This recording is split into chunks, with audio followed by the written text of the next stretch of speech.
Oi pessoal, tudo bem com vocês? Professor Júnior aqui mais uma vez para nossas aulas de biologia. Bom, hoje a gente vai estar falando sobre as crenças modernas da evolução, também chamada como evolução química, tá?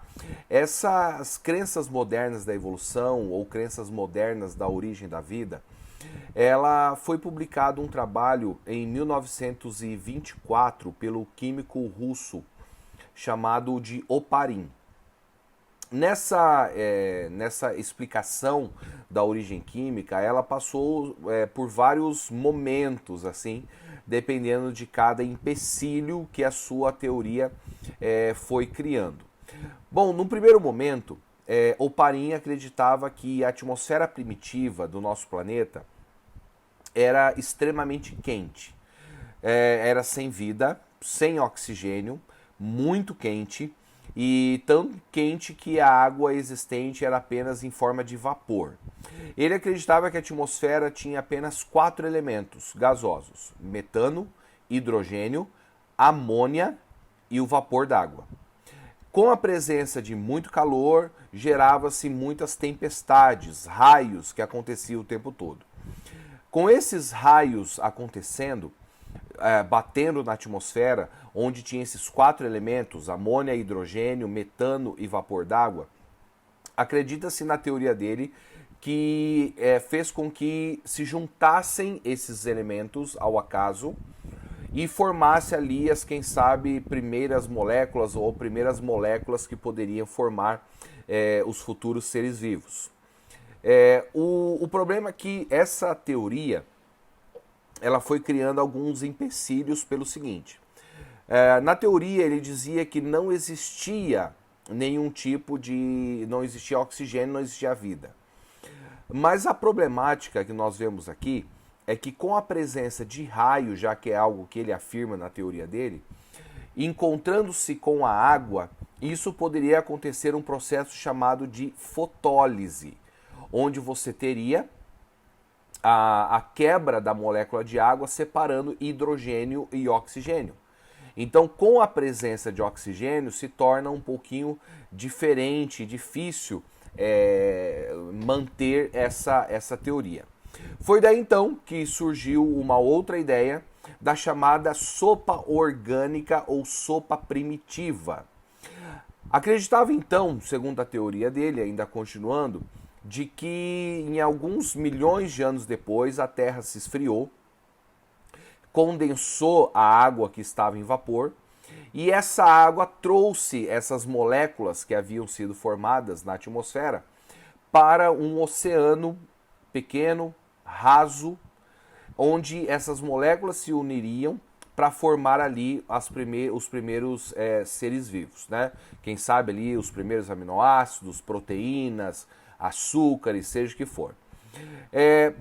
Até aí tudo bem, porque agora nós tiramos a ideia da luz da jogada, né? Já que não tem, ele dizia que não tinha oxigênio, então agora, devido a essa fotólise, ficou um pouco complicada. Mas aí surgiu então a ideia da sopa orgânica ou sopa primordial. Mas daí existe um outro empecilho quanto a isso. Por quê? Esses elementos, eles, ao acaso, cadeias longas ou cadeias simples, deveriam se organizar perfeitamente.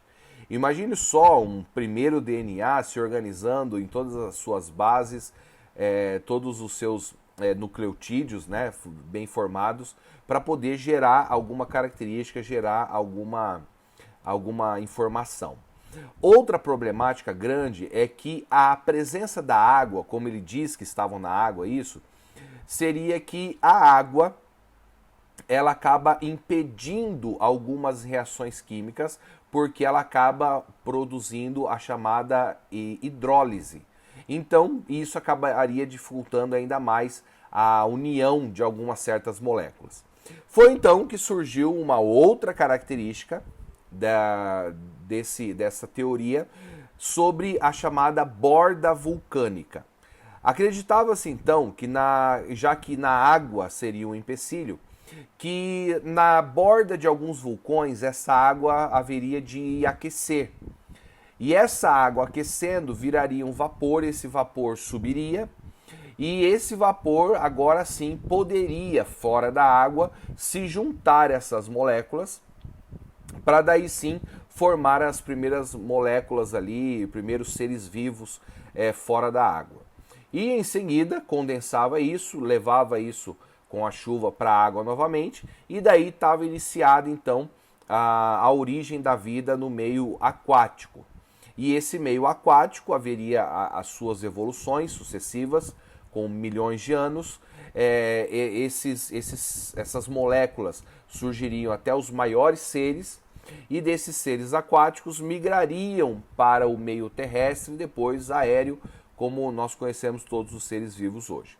Então essa seria uma evolução química dos seres vivos, onde mostra o início de indivíduos extremamente complexos, com pouca proteína, pouco carboidrato e tudo, até chegar a indivíduos de alta complexidade, como acontece com a grande maioria dos seres vivos hoje, principalmente plantas e animais.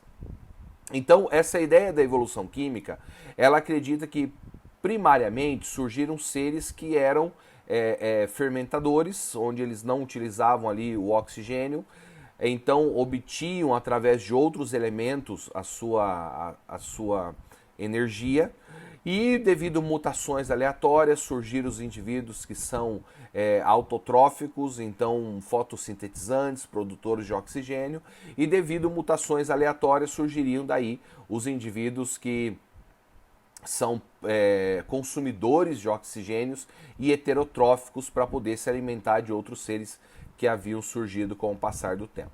Ok? Bom, espero que tenha aprendido um pouquinho sobre essa evolução química. É um assunto bem importante, principalmente quando nós fazemos as nossas provas aí de vestibular, Enem. Lembrando que os vestibulares eles têm um cunho mais evolucionista mesmo. Então é dessa forma que a gente tem que trabalhar na hora da prova, pelo menos, sendo um pouquinho evolucionista ali para responder tudo. Ok? Um ótimo dia de estudo para vocês, fiquem com Deus, um grande abraço e até mais. Tchau, tchau.